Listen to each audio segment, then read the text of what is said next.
ಸನ್ಮಾನ್ಯ ಕುಮಾರಣ್ಣ ಅವರು ಒಂದು ಟ್ವೀಟ್ ಮಾಡಿದ್ರು ಬೆಂಗಳೂರು ನಗರಕ್ಕೆ ಸಂಬಂಧಪಟ್ಟಂತೆ. ಮಾನ್ಯ ಉಪಮುಖ್ಯಮಂತ್ರಿಗಳು ಅದಕ್ಕೆ ವಾಪಸ್ಸು ರಿಯಾಕ್ಷನ್ ಕೊಟ್ಟಿದ್ದಾರೆ. ಟ್ವೀಟ್ ಮೂಲಕ ನೀವು ಮಾತಾಡಿದ್ರೆ ಇದು ಏನು ಮಾಡಲಿಕ್ಕಾಗೋದಿಲ್ಲ ಅಂತ ಹೇಳಿದ್ದಾರೆ. ಇವತ್ತು ಮಾನ್ಯ ಉಪಮುಖ್ಯಮಂತ್ರಿಗಳು ಬೆಳಗ್ಗೆ ಎದ್ದರೆ ಸದಾಶಿವನಗರ ಮನೆ ಆಚೆ ಕಡೆ ಒಂದು ಮೀಡಿಯಾ ಬೈಟು, ಅಲ್ಲಿ ಎಲ್ಲರಿಗೂ ಏಕವಚನದಲ್ಲಿ ಮಾತಾಡೋದು. ಆಮೇಲೆ ಅವ್ರ PR ಟೀಮು ಇವತ್ತೊಂದು ಇವೆಂಟ್ ಆಗಬೇಕು ಸರ್ ಅಂತ ಹೇಳಿರ್ತಾರೆ ಅವ್ರಿಗೆ. ಅದು ಯಾವುದೋ ಅವ್ರದ್ದು ಹಳೇದೊಂದು ಬೈಕ್ ಹತ್ಕೊಳ್ಳೋದು, ಪ್ರತಿನಿತ್ಯ ಒಂದೊಂದು ಹೊಸ ಕಲರು ಶಾಲ್ ಹಾಕೊಳ್ಳೋದು, ಕಣ್ಣಿಗೆ ಒಂದು ಕೂಲಿಂಗ್ ಗ್ಲಾಸ್ ಹಾಕೊಳ್ಳೋದು, ಝೀರೋ ಟ್ರಾಫಿಕ್ ಮಾಡಿಸೋದು, ಯಾವುದೋ ಒಂದು ಫ್ಲೈಓವರ್ ಹತ್ಬಿಡೋದು. ಅಲ್ಲಿಗೆ 2 ದಿನದ PR ಇವೆಂಟ್ ಮುಗಿದೋಯ್ತು. 2 ದಿನದ ಚರ್ಚೆ. ಉಪಮುಖ್ಯಮಂತ್ರಿಗಳು ಓಹೋ ಏನು ಬೈಕ್ ಮೇಲೆ ಹತ್ಕೊಂಡು ಬೆಂಗಳೂರು ನಗರ ಎಲ್ಲ ನೋಡ್ಕೊಂಡು ವೀಕ್ಷಣೆ ಮಾಡ್ಕೊಂಡು ಬಂದ್ಬಿಟ್ಟಿದ್ದಾರೆ ಅಂತ. ಅಲ್ಲ ಸಾರ್, ನಾನು ಕೇಳೋದು ಉಪಮುಖ್ಯಮಂತ್ರಿಗಳೇ, ನೀವು ನಿಮ್ಮ ಘನತೆಯನ್ನು ದಯವಿಟ್ಟು ಕಳ್ಕೋಬೇಡಿ. ಏನು ಕುಮಾರಸ್ವಾಮಿ ಅವ್ರ ಕೊಡುಗೆ ಕೇಂದ್ರಕ್ಕೆ ಹೋದ್ಮೇಲೆ ಪಾಪ ಪ್ರಶ್ನೆ ಮಾಡಿದ್ದೀರಿ ನೀವು. ಎಲೆಕ್ಟ್ರಿಕ್ ವೆಹಿಕಲ್ ಬಸ್ಸಸ್ಸು ಮೊದಲನೇ ಹಂತದಲ್ಲಿ ಇಡೀ ದೇಶ ವ್ಯಾಪ್ತಿ 10,000 ಬಸ್ಸಸ್ಸು ಹಂಚ್ತಕ್ಕಂಥದ್ದಾದಾಗ ಸನ್ಮಾನ್ಯ ಕುಮಾರಣ್ಣವರು 45% ಅಂದರೆ 4,500 EV ಎಲೆಕ್ಟ್ರಿಕ್ ಬಸ್ಸಸ್ನ ಕೊಟ್ಟಿರುವಂಥದ್ದು ಬೆಂಗಳೂರು ನಗರಕ್ಕೆ. ಮರ್ತುಬಿಟ್ಟಿದ್ದೀರಿ.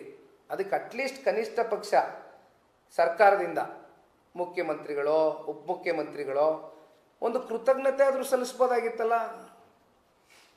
ಹೌದಪ್ಪ, ನಮ್ಮ ಬೆಂಗಳೂರು ನಗರಕ್ಕೆ ಅನುಕೂಲ ಆಗಿದೆ, 4,500 ಬಸ್ ಕೊಟ್ಟಿದ್ದಾರೆ, ಮೊದಲನೇ ಹಂತದಲ್ಲಿ ಹೈಯೆಸ್ಟ್ ಕೊಟ್ಟಿದ್ದಾರೆ, 45% ಅಷ್ಟು ಡೆಲಿವರ್ ಮಾಡಿದ್ದಾರೆ ಕುಮಾರಸ್ವಾಮಿ ಅವರು ಕೇಂದ್ರ ಸಚಿವರಾದಮೇಲೆ. ನಾವು ಒಂದು ಸೌಜನ್ಯತೆಯಿಂದ ಒಂದು ಕೃತಜ್ಞತೆಯನ್ನು ಸಲ್ಲಿಸ್ತೀವಿ ಅವ್ರಿಗೆ ಅನ್ನೋದಾದ್ರೂ ರಾಜಕೀಯ ಬೇರೆ ವಿಚಾರ. ಹೇಳಿದ್ರ ನೀವು? ಹೇಳಲಿಲ್ಲ.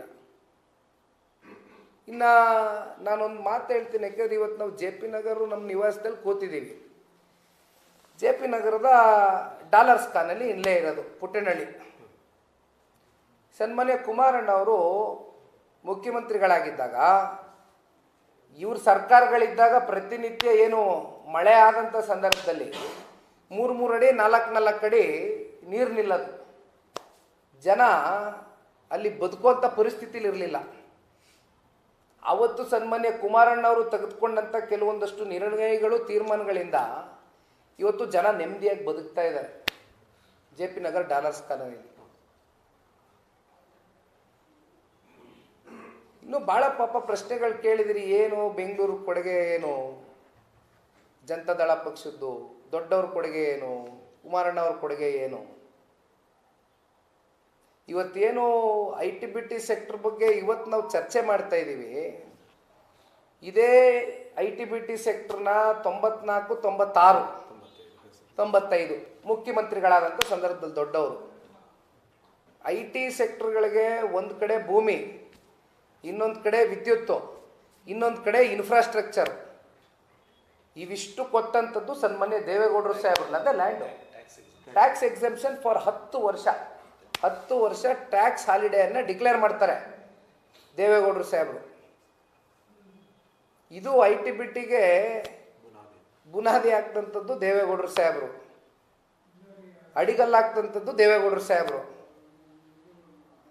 ಅವ್ರು ಬಿತ್ತಂಥ ಬೀಜ ಯಾರೋ ಅದನ್ನು ಪಾಪ ಆ ಟೈಮಲ್ಲಿ ಆ ಕ್ರೆಡಿಟ್ನ ತಗೊಂಡ್ರು. ಸಿರ್ಸಿ ಫ್ಲೈಓವರ್ L&T ಕಂಪ್ನಿಗೆ ಕೊಟ್ಟು ಸಿರ್ಸಿ ಫ್ಲೈಓವರ್ನ ಫಸ್ಟ್ ಬೆಂಗಳೂರಿಗೆ ಮೊದಲನೇ ಫ್ಲೈಓವರ್ ಕೊಟ್ಟಿದ್ದು ದೇವೇಗೌಡರು ಸಾಹೇಬರು. ರಿಂಗ್ ರೋಡು ಈ ರೀತಿ ಹೇಳ್ತಾ ಹೋದರೆ ಆಮೇಲೆ ಇನ್ನು ಮಾನ್ಯ ಡಿಫೆನ್ಸ್ ಲ್ಯಾಂಡು, ಕಾವೇರಿ ನೀರು, ಅದು ಬಹುಮುಖ್ಯವಾದಂಥ ವಿಚಾರ. ಬಹುಶಃ ನಮ್ಮ ಪೀಳಿಗೆ ಇವತ್ತು ನಮಗೆ ಅದ್ರ ಬಗ್ಗೆ ಅರ್ಧ ಜ್ಞಾನ ಅಥವಾ ಜ್ಞಾನವೂ ಇಲ್ಲ, ಗೊತ್ತೂ ಇಲ್ಲ ಅದ್ರ ಬಗ್ಗೆ, ಲೀಸ್ಟ್ ಇನ್ಫಾರ್ಮೇಷನ್. ಏನು ಬಹಳ ವರ್ಷಗಳಿಂದ ಅವರು ಮುಖ್ಯಮಂತ್ರಿ ಆದಂಥ ಸಂದರ್ಭದಲ್ಲಿ 9 TMC ನೀರಷ್ಟು ಕಾವೇರಿಯಿಂದ ಏನು ತಗೋಬರ್ಬೇಕು ಅಂತಕ್ಕಂಥದ್ದು ನಿರ್ಧಾರ ಮಾಡಿದ್ರು. ಅವತ್ತು ಕೇಂದ್ರದಲ್ಲಿ ಕಾಂಗ್ರೆಸ್ ಇತ್ತು ಮುಖ್ಯಮಂತ್ರಿ ಇದ್ದಾಗ. ಅದಕ್ಕೆ ತಕರಾರು ಮಾಡಿದರು. ಅವರು ಪ್ರಧಾನಮಂತ್ರಿಗಳಾದ ಮೇಲೆ ಸನ್ಮಾನ್ಯ ದೇವೇಗೌಡರು ಸಾಹೇಬರು ತಗೊಂಡಂಥ ನಿರ್ಣಯ. ಇವತ್ತು ಕಾವೇರಿ ನೀರು ಮೂಲಕ ಕುಡಿಯೋ ನೀರಿನ ವ್ಯವಸ್ಥೆ 9 TMC ಏನಾರು ಆಗಿದ್ರೆ ಅದಕ್ಕೆ ಸನ್ಮಾನ್ಯ ದೇವೇಗೌಡರು ಸಾಹೇಬರು ಮೂಲ ಪುರುಷರು.